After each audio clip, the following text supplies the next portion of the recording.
कक्षा 12 भौतिक विज्ञान के इस पीरियड में सभी छात्र एवं छात्राओं का एक बार फिर स्वागत है। आज हम सेलों के संयोजन के विषय में जानेंगे। समांतर क्रम, श्रेणी क्रम और मिश्रित क्रम, और इसके अलावा किरचॉफ के नियम। तो आइए देखते हैं। पहले सेलों का संयोजन किस प्रकार किया जाता है, उससे धारा किस प्रकार प्राप्त होती है। देखिए, सेलों का संयोजन परिपथ में अधिकतम धारा प्राप्त करने के लिए सेलों के 3 संयोग काम में लाए जाते हैं।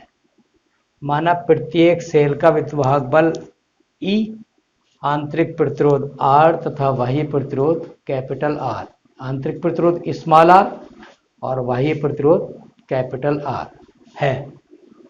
तब सबसे पहले हम ए भाग में श्रेणी क्रम देखते हैं। श्रेणी क्रम में यदि एक ही प्रकार के n सेल श्रेणी क्रम में जुड़ी हैं, तब बाह्य प्रतिरोध R में धारा का मान कितना होगा?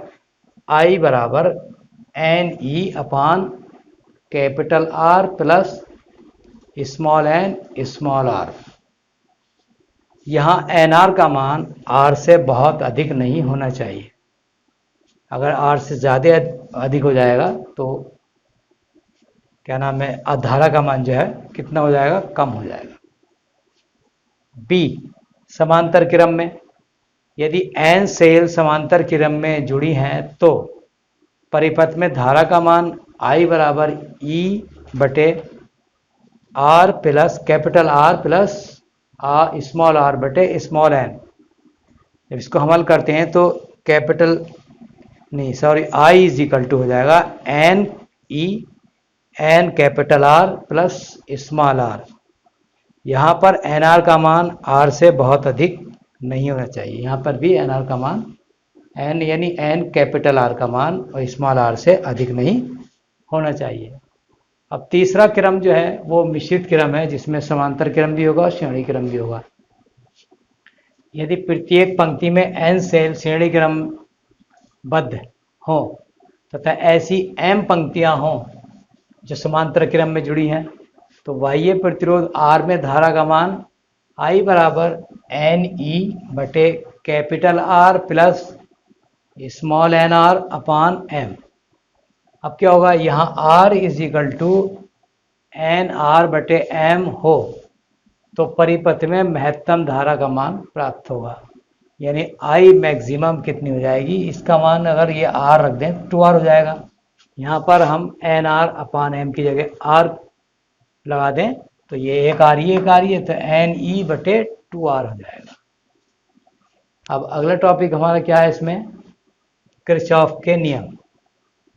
किरचॉफ ने जटिल वैद्युत परिपथों के लिए 2 नियम दिए। इसका पहला नियम क्या है? किसी वैद्युत परिपथ की संधि पर मिलने वाली धाराओं का बीजगणितीय योग सदैव 0 होता है। संधि जहाँ कई तार मिलते हैं एक साथ, जो जोड़ है उसका, उस पर जितनी भी धाराएं आएंगी उनका बीजगणितीय योग 0 होता है। यानी sigma I is equal to 0। और दूसरा नियम क्या है? किसी बंद परिपथ या परिपथ के बंद भाग के विभिन्न अवयवों के सिरों के बीच विभवांतर का बीजगणितीय योग 0 होता है। इसमें क्या? विभवांतर का बीजगणितीय योग 0 होता है। अथवा हम क्या कह सकते हैं इसको?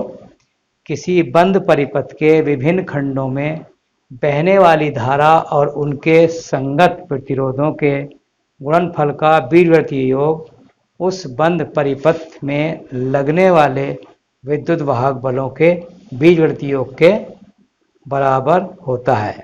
देखिए IR जो होता है V के बराबर होता है। V को हम E मान लेके चल रहे हैं यहाँ पर विद्युत वाहक बल के बराबर, तो सिग्मा IR बराबर सिग्मा E। तो ये 2 नियम थे किरचॉफ के और सेलों का संयोजन बताया हमने।